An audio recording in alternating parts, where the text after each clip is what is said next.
What's up, Wolfpack fam? It's your boy Kid back at it again, smile on my face because I am enjoying the hell out of this show, ladies and gentlemen, and I hope that you are all too. Continue on with the journey. We got a lot more to check out, but we got to finish this episode right now. So real quick, ladies and gentlemen, go get your snacks, because snacks is not included. Damn, you got to bring your own fancy cuppa. Go make a sandwich, whatever you need to come kick it with me. And hopefully I'll have a good time, a good laugh alongside me. As always, just thanks for kicking it. Appreciate you all. And, really thank you so much for accompanying me on my journey. Let's go. Snacks not included. Let's freaking go. A month ago, 30 16-year-olds moved into a 1950s-style state boarding school. 28 stuck it out, enduring rotten food, harsh discipline...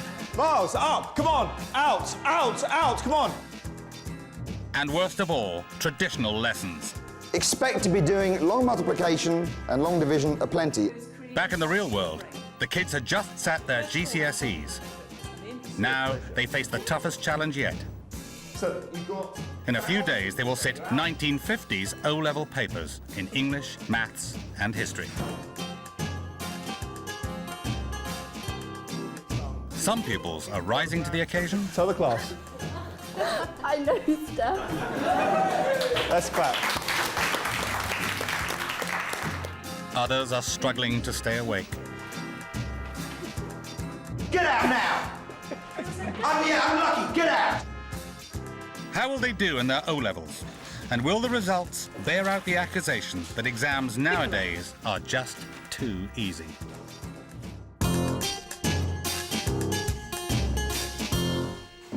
It's the last day of lessons before exams begin.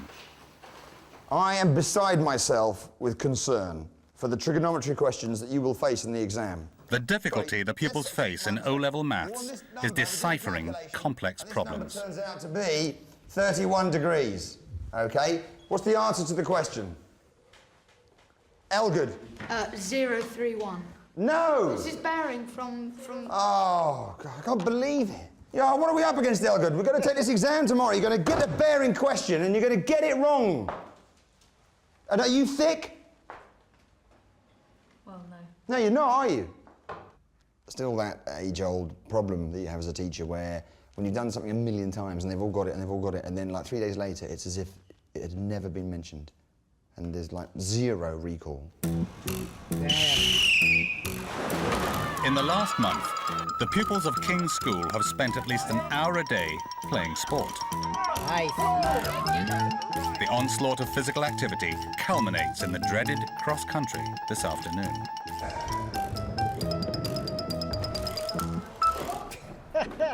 Something Harry Elgood has been dreading. He's taken to bed and broken the habits of a lifetime. Whoa! Harry, wake up. How you feeling? I've got a really bad headache. How long have you had this headache for? Yesterday morning. So it actually cleared up all day and then came back at supper time?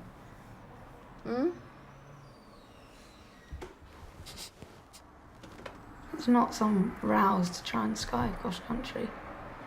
No, I thought that people would think that. It's not. I will tell you, Harry, I intend to have full complement at cross country this afternoon, okay? So I hope you're feeling better by then. Do you think you might be? I hope so, Nigel. Good, good. I'm pleased to hear it. No I think shy. in 2003, more parents bow down to their child's wishes, and they're quite keen to write notes to say Sally must be off games today because. The pupils haven't just been studying the subjects they will take O-levels in. They've also endured science, French, and Latin 1950s style. You will be lachrymose to discover that for many of you, this is your last Latin lesson. The affair has been brief, but I feel informative. Am I ever going to see your face, or are you going to hide in that desk the entire lesson? You I'm talking to! You know what I'm going to do to you now, don't you? I'm going to... Repudiate. Right. consider yourself repudiated. Repudio, Latin. In the 50s, virtually every grammar school pupil studied Latin, at least for a couple of years. Last year, less than 2% of pupils took it at GCSE. There is a myriad of words that you use on an everyday basis that have a Latin root.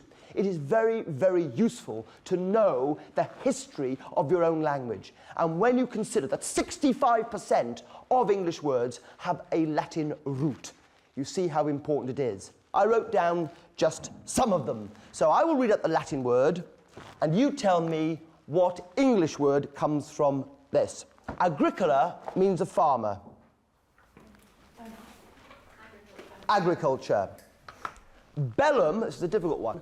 Bellum means war. Rebellion? Rebellion. Very good. Rebellion. Equus means a horse. Equus means a horse. Equine. Equine, very good indeed. Equine. If you really want to master your own language, if you really want to master French or Italian or Spanish, having a good knowledge of Latin will help you enormously. So that old phrase, Latin is a language as dead can be. First it killed the Romans, and now it's killing me. You can repudiate that once and for all. Valete omnes. Good. I bid you all good day.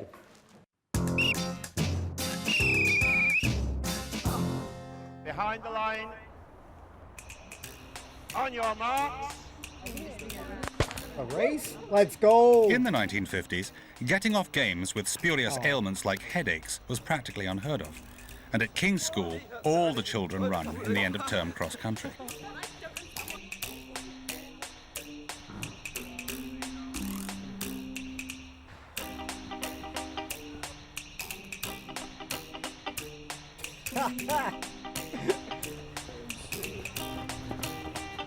First for the girls is Harriet Rykens. Well done, 4 minutes 25. 4 minutes 25. For the boys, Richard Head Miles. on.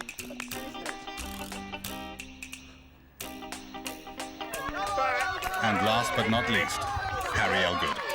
Come on, Elgood! Push! Come on, Elgood! Come on, Elgood! Push! Did it! Come on!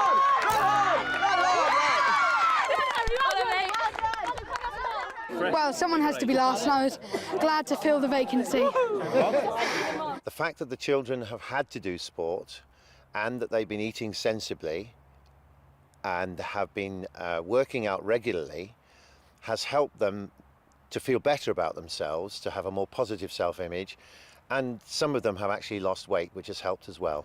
Right, nice. Some of the chubbier kids go to find out just how much weight they have lost. Joel, do you remember what you weighed before? I don't know exactly. What They go up and about? down, but around about kind of 17.5 now. Right, stand on it, put your head up a front. 16.2. Thomas Jewell has lost a stone and a Come on, half. boy. Nice. 13, 7, 8, 9, 10. 13.10. 13.10. What do you think you would be? I was closer to 15. I was about 15. That is insane. Ryan Smithson has lost over a stone. How much were you? I was 12.5. You have lost almost a stone. Nice. Oh my gosh! Oh my gosh! You see, the 1950s diet was not bad. I think I might actually stick to it, you know. Wow, that's made my day. It really has. Between them, the 28 pupils have lost an estimated 15 stone, 2 pounds. I wonder how much weight I've lost. Half the stuff you do in here, you're forced to do, and so you don't have a choice. And it means that once you get through, you think, "Hey, I can actually do something that I couldn't do before," and so you feel better about yourself, and you just get more confidence of yourself.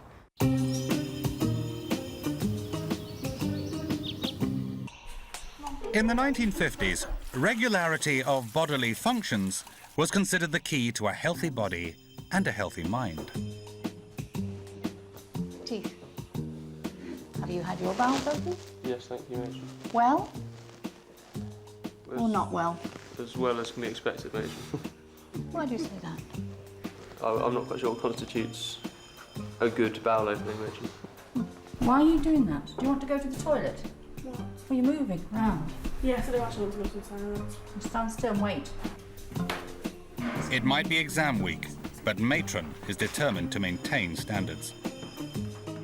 Do not take sharp intakes of breath. Not only does it give you foul wind, it does not sound ladylike at all.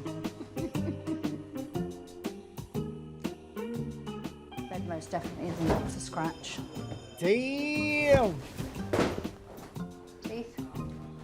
Arms up. Since day one, Richard Miles has been getting up Matron's nose. I'm surprised girls sit next to you. Ooh, damn. Matron decides a haircut will trim him down to size. 1. Miles is for the barber. Oh, I don't think we're going to get any better than this motion. I think it will be if it's cut really short. Be good. Mention if it's cut really short, it'll stick up at the front even more.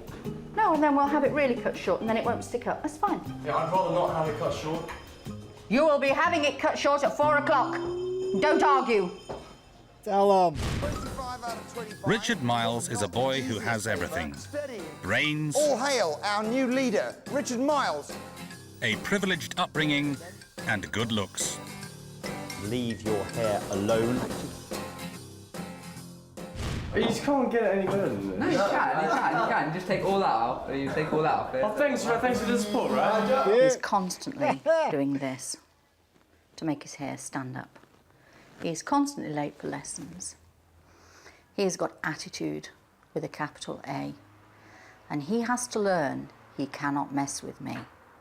Too much maintenance, man.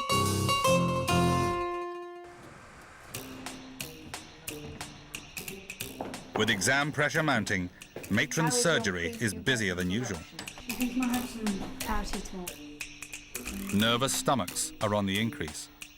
But sometimes, physical symptoms mask problems that can't be cured with a drop of tonic. It's not like you, Hina. I know. Come on, don't cry. So your legs hurt. Did you eat some breakfast, all right? I don't feel like eating anything though. I feel like chucking it all out now. It's not very ladylike. You got a headache. Your legs ache. Can you manage to get back upstairs? Hi, I'm Hina Khan and I live in Manchester. This is my home and this is my wonderful family. I love winning, I love excelling in something, and if I've set my mind to something, I will achieve and I will be the best. Hina has got to be the best. She's got that desire, the fight to be number one. So all of the students in the school are just going to bring it on. I won! Loser! Loser! Damn! Just go and sit outside and I'll deal with you in a few minutes, and I think we'll put you to bed for a little while. It's all pump me up, boys and girls. Matron finds nothing physically wrong with Hina and suspects there are tensions in her dorm. Got beef? I found out that some of the girls are being extremely bitchy to others. And I think bitches. during exam week we want some pleasantness up here. So I'm going to actually put all the bitchy ones in one dormitory. Nice. There's only like one person I won't really get on with, so it's really difficult to go in and out of the dorm and try and have some kind of interaction with the rest of the people and speak after lights out because you don't get on with one person in the dorm or something. So but that's not really bothering me. I've got my own little corner and no one can see me there, so I just get on with whatever I'm doing over there. Sad, man. Bitches be bitches. With the end of term approaching, the kids are given a taste of the career options open to 1950 school leavers. Oh, now, have you thoughts about what you want to ultimately do? Accountant. You want to be an accountant. That's a good, solid career move. It's exactly that type of career which will make you a pillar of society. I'm delighted to hear it, Sweeney.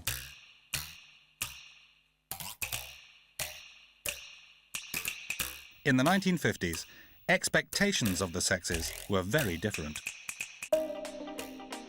Whilst grammar school education for boys was preparation for a career in the professions, for girls, work was seen as an interlude before marriage and motherhood. In many girls' schools, domestic science was compulsory. And who wouldn't enjoy themselves in this cookery room?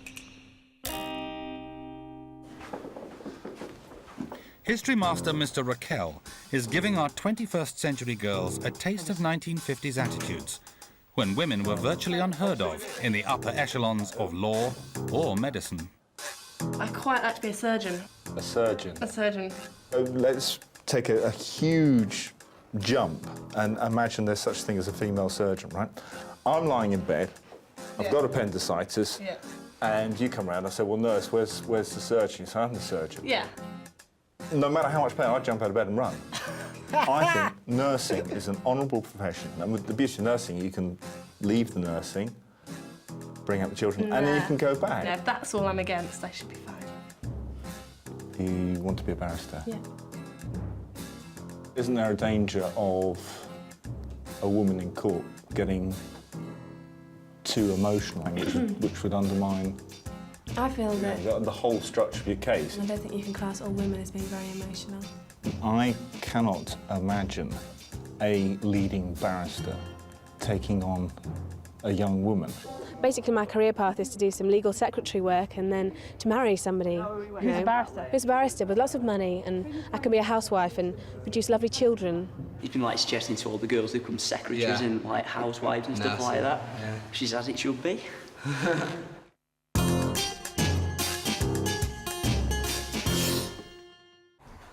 Before his date with the barber, Richard Miles spends some quality time alone with his hair.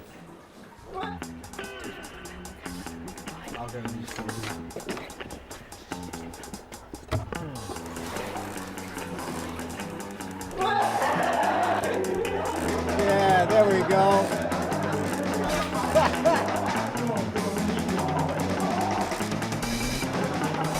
Even though he's started to try and be nice now, and he can be nice at times, he's just so smarmy and cocky and arrogant, and he's just so annoying. He's such a little child.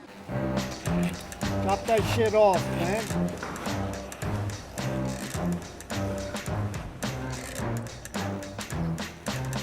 His whole ego's in his hair, just like that, and always in the mirror. Like Samson, when he had his hair cut, he lost all his power. He'll lose his ego, hopefully. If he doesn't, we just have to beat it out of him. Hell. Do you want a fuser? Oh yes, thank you. How's that, young man? Oh, very good. Very nice. Thank you. Should have made it shorter. He may act unruffled, but lack of popularity is getting to Richard Miles. I know Colin and Tom Jewell don't like me at all. But I think it's sort of irrational bloodlust. It has elevated to the point which is just not What? on. What are you talking about? Well, the fact that they don't like you, they don't have grounds enough to. But Yeah, exactly. That's what I just don't understand. And I'm not bothered because I'm not spending any more time with them. But I mean, it just seems a bit weird that I haven't done anything, or at least I don't think I've done anything, and they just still think I'm a twat.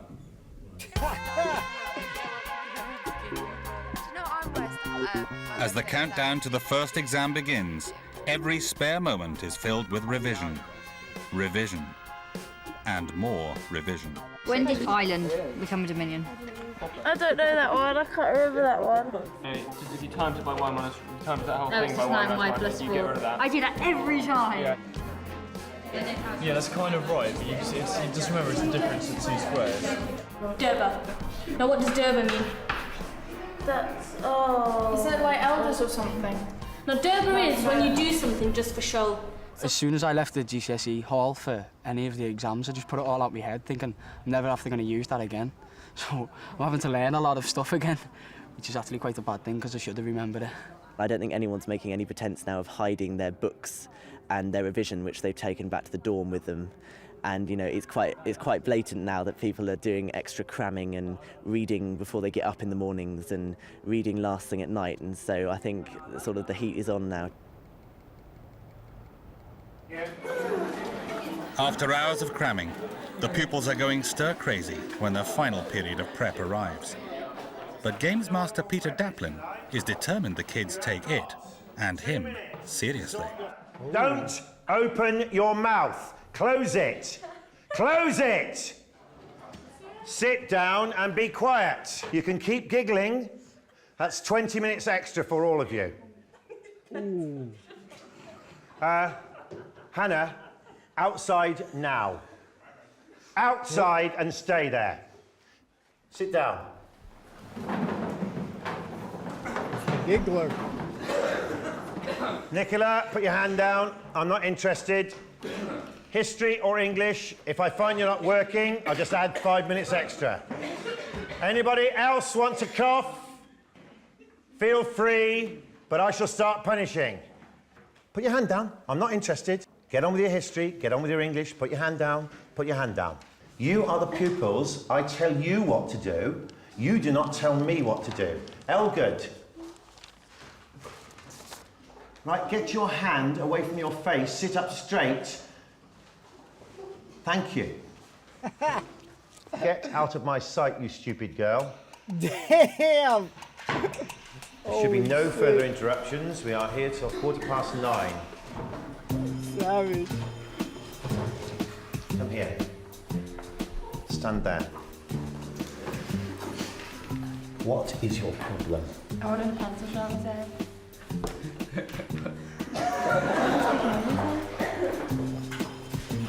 You're not trying very hard to get out for some free time later. You're not trying very hard at that. You think the best way to achieve what? The pencil, giving you a pencil sharpener. Okay, folks. 9:30 it is. Well done. The kids know Mr. Daplin's bark is worse than his bite.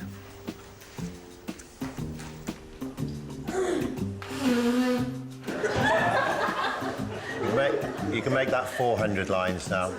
No.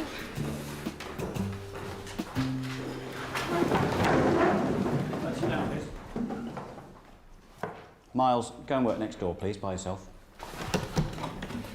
Richard Miles's back chat over his haircut has not been forgotten by Deputy Head Mr. Perry. That's the piece of paper on which you'll write your apology to Matron for what you said. I have to warn you that if we have any more of this business, you will not be here. Yes, sir. Hey, he made it far. Don't leave now.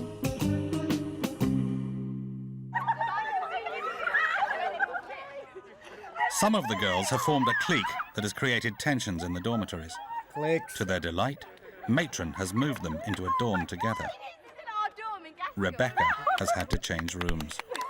They're all laughing and dancing in the sky over there, and they couldn't care less that Becky's not in their dormitory anymore. And that is really sly. It is. Really sly. It's really selfish. I'm looking forward to going to bed now. Whoa, let's go to bed! No, not that bad. Anyway. And Harriet has been moved away from Hina. I think Harriet is probably the most manipulative out of everyone here. And she's just going round from boy to boy every day, taking new ones as prey. She's a predator who searches for young male flesh. But it's true, it is so true. Oh, has she chosen you yet? Have you been on her road? That's not the point. Wow. Oh my god, that's so good. That's mint. Mint. That is mint. The celebrations don't last long. Matron gathers the girls to discuss why she's made them move. Why do you think I've put you in this dormitory? I've absolutely no idea. No idea. Well, actually, yes, I do. Because there's a difference between me and Hina. Is there? Yeah. Oh. And what difference is that? We've had an argument. About what? About something. Don't get smart. It's amazing that you've only been at this school for a short time, and all four of you have, in some way or another, made somebody's life unpleasant. And I'm not saying it's a one-way street. Sometimes each of us rub each other up the wrong way. But 4 weeks is not a long time. All of you will say to yourself, why on earth didn't we get on? Because this isn't just about this King's School. This is about your life. You are always going to come up against somebody that you don't care for. It's a lesson of humility. It means that we have to get on with people even though we don't care for them. It's basically mainly stubbornness, especially between Hina and Hattie, and neither can admit they're wrong. I think the last thing we need is to come upstairs to the dorms and have tension in the air, you know, all evening and all morning, because that's honestly the worst thing that could happen. I don't think it's going to be resolved. I think it's something that's just going to die down for the next few days and then go when we go. Richard Miles has written Matron a letter from the heart. Excuse me, this is a letter of apology, Mr. Perry. Thank you very much. I sincerely hope you find the letter of apology satisfactory and that it can symbolise a new beginning in our relationship. I'm sorry, I'm sorry, I'm sorry, I'm sorry. Mr. Miles's letter of apology is totally unacceptable. No one calls me my dearest matron. Whoa! Thank you. Right, now, it's very difficult to find a prayer actually that sort of pertains particularly to exams. So, basically, you're on your own. It's between you and God. Best of luck. They're all fired up. They are ready for their exams. I like the matron, she's cool. Morning, everybody. Big day's arrived. It's the day of reckoning, and last night's tensions have been replaced by anxiety about the first exam, O-level maths. No, I'm looking quite calm, but I'm feeling very nervous. I want to go back to bed and just sleep forever until the exams are over. I'm shit myself early. There's no one here for me today from when I'm stressing out, so I'm just calming myself down and just thinking that my mum's sat next to me and telling me just everything will be all right, just try my hardest.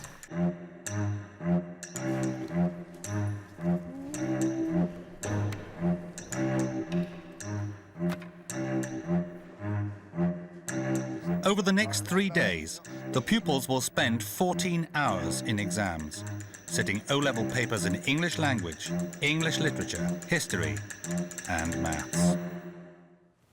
That is the official time. These are your seats for the next few days. Right, can you sit down? The first O-level. Maths. Okay, we start 0921, finish 1121. Begin now.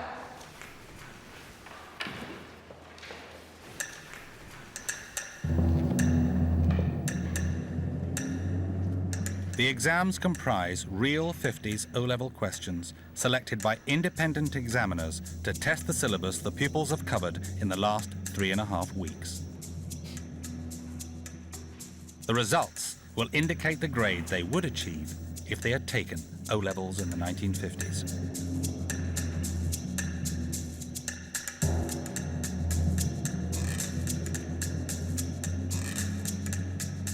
The exams are taken under 1950s conditions, with marks deducted for sloppy presentation.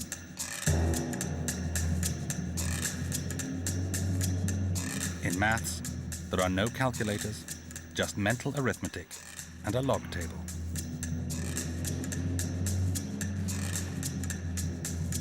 Richard Miles was top in maths until the mock, when Matthew Sweeney came first and earned himself the title Kingpin. Badass name. Stop! The exam went terribly. I know I failed. No question 4 was just letters, no numbers.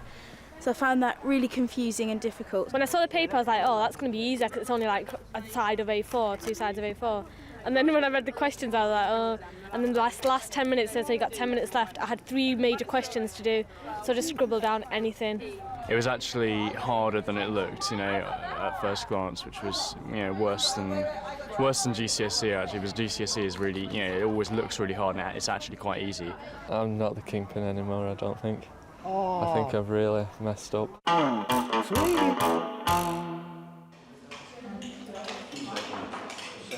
It's lunchtime, and the kids are stoking up on brain food before the next round of exams. But not everyone is present. Richard Miles is being served a lesson in humility by Latin master Simon Waugh. he must rewrite his letter to matron. We're going to correct this, Miles, and we'll do it again. So just read it out and I'll tell you what to cross out. I'm writing to apologise. No, I want to start at the beginning, would you please? My dearest matron. Right, well, you can cross out my, and you can cross out the superlative. Do you know what I mean by the superlative, Miles? Yes, sir. Dear matron, I'm writing to apologise profusely for Well, you can cross out the adverb. We don't want any profuse apologies. We just want an apology, which we haven't got yet. Even his letter's a prick. You're giggling because you're immature, Miles. Can you just get on with it, please? I'm sorry, I'm sorry, I'm sorry, I'm sorry. Right, we can cross all those. Just I'm sorry will do. And as such, I metaphorically prostrate myself at your feet. The thought of you, metaphorically or otherwise, really caused Matron to have to lie down. It made her feel sick in the gut. So could you cross all that out, please? We don't want any of that. So is that all right, sir? I can tell you what, Miles, if this isn't right, I'll have you standing out in the middle of the field, right? Standing up, and I'll get you to write the letter out there a few times. You got that? Yes. I mean it. I'll make you regret it, Miles. Okay? Get on and do it.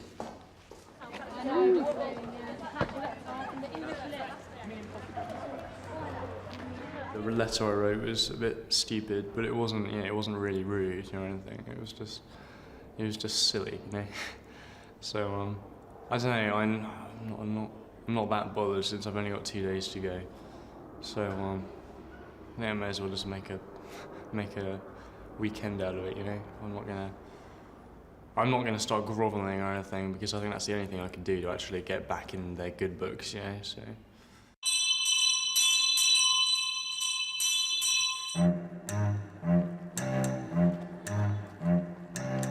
It's exams, exams, and more exams. Unlike GCSE, in English Literature O-Level, no texts are allowed. Pupils are tested on their ability to analyse the set books and quote from memory. In history, they must recall facts and dates.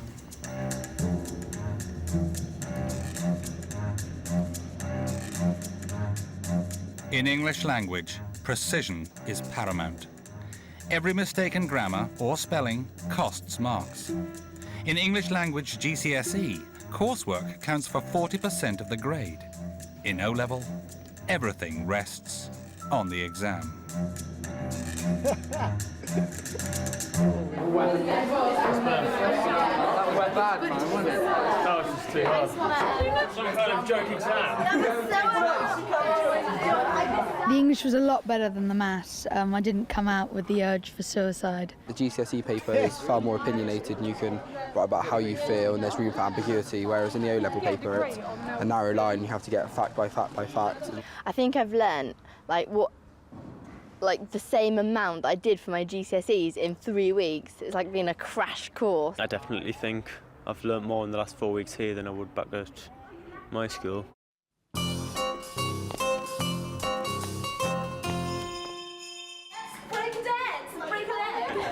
To celebrate the end of exams, the kids are rewarded with a 50s dance. All right. Notice one of your hands is behind her back and the other one is very firmly able to be seen, all right? Okay? No grabbing ass.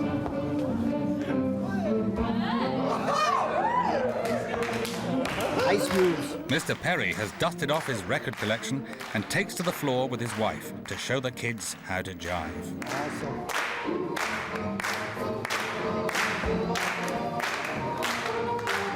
Moves. Bravo.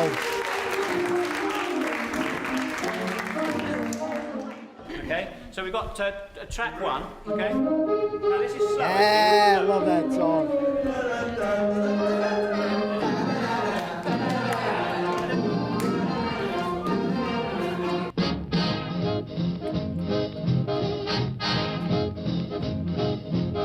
They need this fun, man. Traditionally, girls waited to be asked to dance. But at King's School, they're a lot more forward than their 50s counterparts. I didn't think I'd ever have done this kind of thing. But that's actually been pretty good fun. The dancing there, it's been really good fun. The 6-inch rule is relaxed for the night, and it's up to the staff to set an example. Hey, you! After 4 weeks, about time to relax and about time to flirt, I think.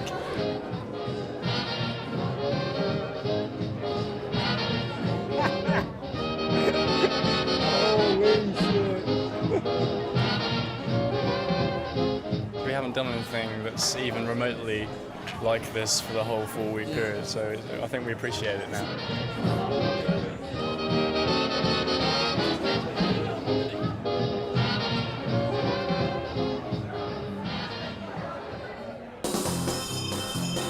Biscuit stasher Nick Hall is satisfying a different kind of appetite.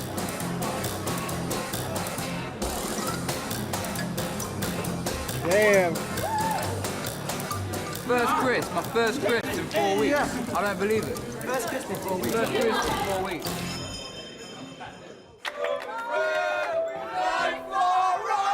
10:30, and time to call it a night.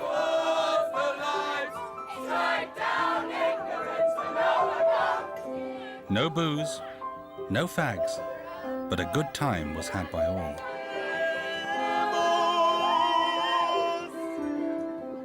Let's go. Good morning, cherubs. Now we've got to get the timetable right. It's the last day, and the kids have survived 4 weeks in the 1950 school.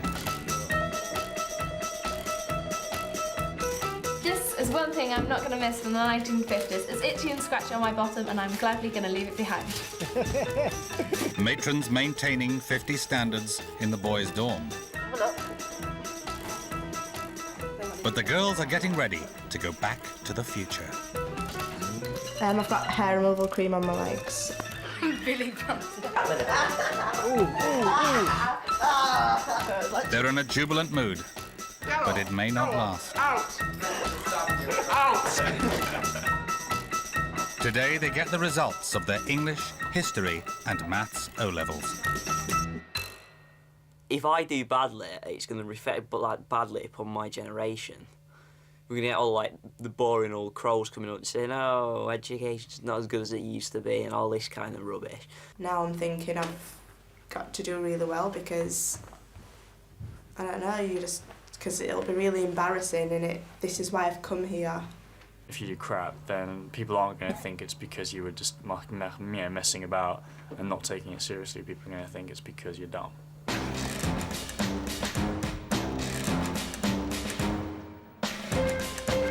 The exam papers are marked to the exacting standards of the 1950s by a board of external examiners. Nice penmanship. Between them, they have 36 years' experience marking O-level papers.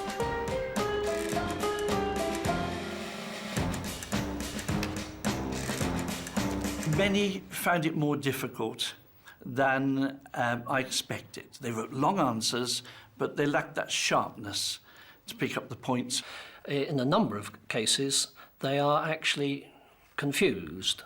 So we get William Wilberforce popping up in the middle of Africa, for instance. You realise that the kind of richness of the use of English may be slipping away from these young people, possibly because they use their texts and mobiles and they want direct communication.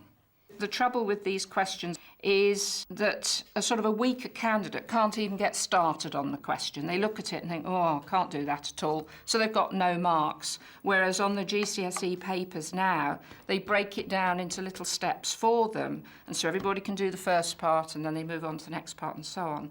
And although that's good because it helps the youngsters to achieve some marks, the effect is that it can stop them thinking for themselves at all.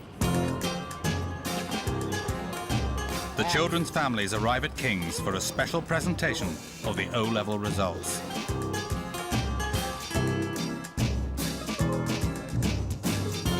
Ladies and gentlemen, I offer you the headmaster's report for the term. You, the parents, knew the high standards of discipline and behaviour we expect here at King's.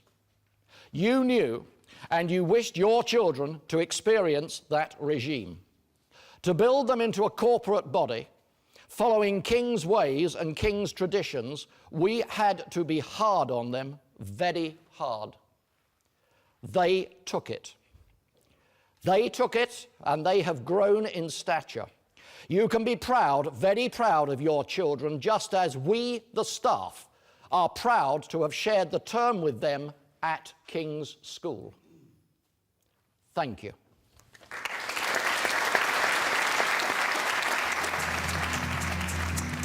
Ladies and gentlemen, we now come to the announcement of this year's O-level results.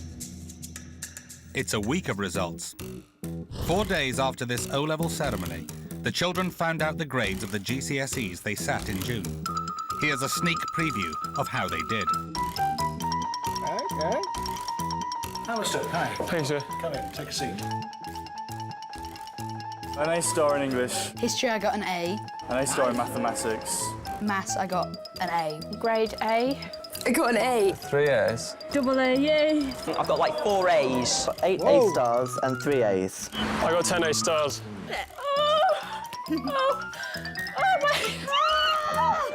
Our pupils passed 99% of their GCSE exams in English language, English literature, maths and history, mostly with grades A star and A. The examinations sat were in English language, English literature, mathematics, and history. Pass results are graded from 1 to 5. 1 is the maximum academic achievement, 5 is the lowest pass. I now hand you over to Mr. Perry. Mr. Perry. If there has been no drop in standards since the 1950s, most of the pupils should receive grades 1 and 2 in their O-level exams. Harry Elgood. English language, fail, grade 6. English literature, fail, grade 6. Mathematics, fail, grade 6. History, fail, grade 6.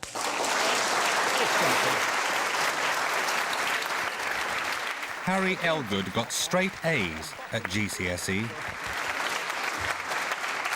Well done. Seraphina Evans. English language, fail, grade 8. English literature, fail, grade 7. Mathematics, fail, grade 8. History, fail, grade 8.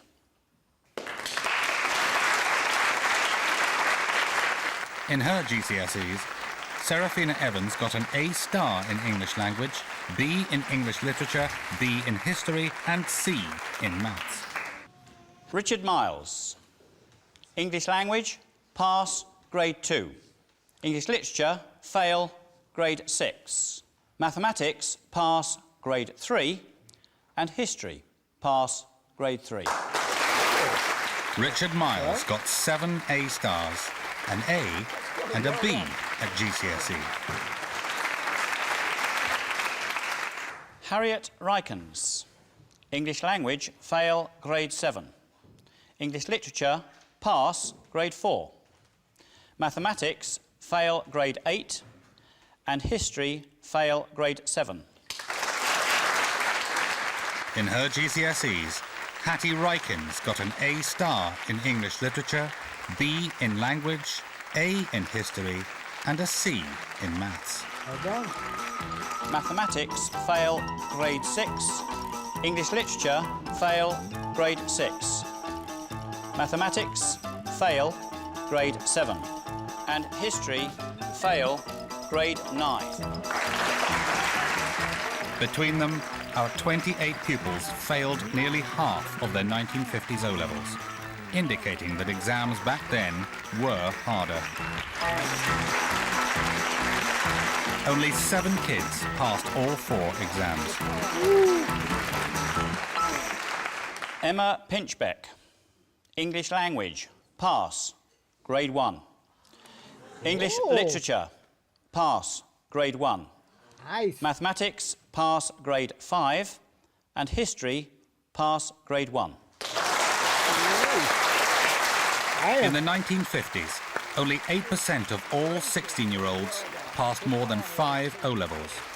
Today, nearly 60% get 5 or more GCSEs grade A* to C.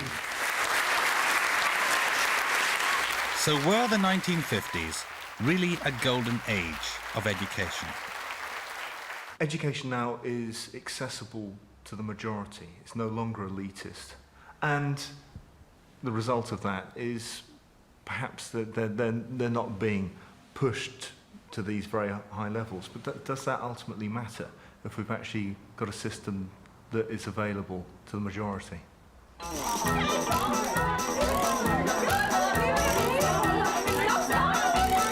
School's out, and it's time to say goodbye. School's out. Matrons received a letter, and it's not from Richard Miles. This is Matron, not dear Matron. I've only known you for a few weeks, and I have to say I've seen someone who I could look up to and who I can follow. I don't think you realise just how much you have meant to us all over these weeks.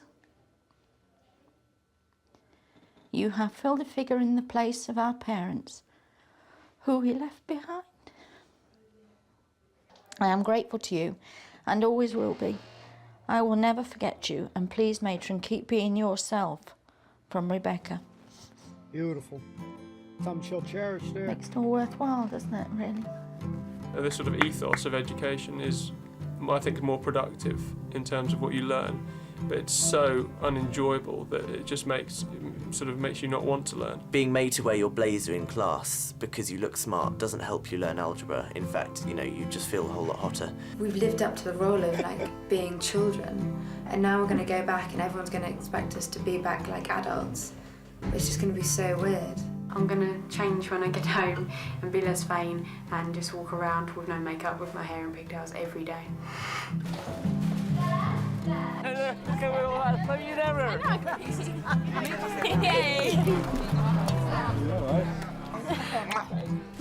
It's been so good knowing you, Matron, I'm telling you.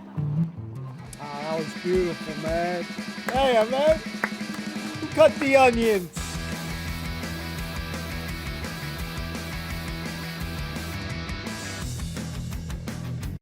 Ladies and gentlemen, this was fantastic, ladies and gentlemen. I'm almost speechless right there at the end there with Rebecca's letter.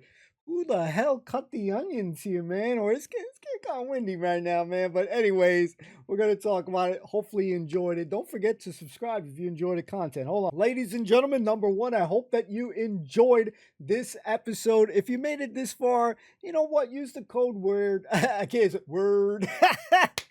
Kids drunk, just kidding. Use the code word haircut in the comments down below. Always could use a good haircut. I keep it short because I'm pretty much almost bald anyway. So, short and sweet. That's how we got to keep our hair. And I know that was difficult for Miles, especially a kid that is so fixated on his hair. Honestly, my nephew, he's got a lot of curly hair, and when he was pretty much since a baby to probably till now, he's always was going like this with his hair, like just, I guess it was a way of relaxing him, watching TV, watching movie, whatever. Yeah, he's always doing it. I'm like, damn, man, get your hands away from your hair. Chill out, man, relax. But maybe, chill out, watch the thing, watch the TV. But maybe that was a way of relaxing. But yeah, this kid here, Miles, thinking, I don't know, what do you think, GQ or some shit? But you got to bring him down a notch. You can see that he wasn't very well liked. And then, people who come off like super duper cocky, arrogant, they just come off kind of snobbish. And yeah, I think you're going to have a little difficulty in making, friendship. So I am not surprised, especially the way that he acts, because he definitely was putting himself like on this like pedestal there. And then, not only got the professors like, oh yeah, he was doing really good. Then Sweeney was coming through here, doing well as, starting to take a little bit of his thunder. And it's good because at the end of the day, man, sometimes you got to knock people down a couple of pegs, bring them down to reality, because sometimes people just a little bit too cocky, man, a little too cocky here. But you know what? It is what it is. I think that this series one was exceptional. You got to think with the access now, with at our fingertips, more so now, with the phones that are basically supercomputers anyway. You got computers as well. The access, the amount of things that we can learn is crazy. A lot of times, like, all right, you don't know how to do something. Two things you could do: you either Google it or you go on YouTube and watch a video. Even when, like, if I buy a new technology, I'm not sure how to properly install it. First thing I'm doing, I'm going on YouTube and I'm clicking in, let's say, speakers, Logitech speakers, how to set it up. Let's say, that's what I didn't know how to do. And bam, and I'm watching a video to learn. So I think that now we have so much access, the ability to learn way more. This is what I still strive to do right now. And then back in the day was more limited. Like, don't hear me out. Probably state a little bit of age, but you had the library, which I feel like a lot of kids don't utilize that a lot these days. It's less and less. Let me know how people let me know in your area, do you see people utilizing the library as much? Because that's what I had to do. I had to go to the library. If it wasn't in my Encyclopedia Britannica, had to go to the library, go into the research section, type it in on a computer, hopefully get a printout of some sorts. And then, that's how I had to do like my research stuff. Now you just Google it. So I feel like, we do have the ability of access, but here's the problem with so much open access to so many different things. I feel like kids now get even more distracted now than ever before. iPads, games on iPads, browsing, you see a lot of the kids browsing crazy on TikTok, the doom scrolling, et cetera, et cetera. So what do you guys feel? Better learning back then? I feel like that discipline stuff would have probably set me off a little bit better. Like I would have probably had resistance, but eventually probably would have done a little better. Because when I was in the Catholic school, I definitely was a little bit more honed in. And when I went to public school, that shit went to shit, man. Oh man, it went to shit, man. Oh my God. I didn't do as good. And yeah, it probably was just lacking that discipline there. It wasn't the same like Catholic school for me growing up. So I think these kids did extremely well. Consider the situations, you're dropping everything that you normally would be doing. And, again, some of these people have boyfriends or girlfriends. Now you can't go outside and play in the same way. You're changing your friends for the time being. You can see that you also had a big group of mean girls on this one here over the course. Shorty got kicked out for giggling too much, man. This kid was about to get kicked out because he was going like this. I felt like, damn, this kid gonna get kicked out. So I feel like, damn, this show was entertaining as fuck, guys, ladies and gentlemen. And we're gonna see more. Make sure you're subscribed so you don't miss a beat. Turn on that notification bell. If you're already subscribed to the channel, many thanks for that. Goes a long way. And this was really good, ladies and gentlemen. I was addicted to the show as always. I don't know, man. It's crazy because growing up for me, I did watch TV. I played video games and stuff like that, but there was days that I wouldn't do any of those things. I was outside from, morning till nighttime playing outside. So everybody's upbringing is different. That's why I missed a lot of shows. Shit, and believe it or not, even with American shows, there's a shit ton that I haven't seen. Someone that is deemed popular here or whatever. I ain't give two shits for. Never got to see them. I'll even say stuff that simple things like my friend Charles in high school was huge into Friends. I'll just give him one example.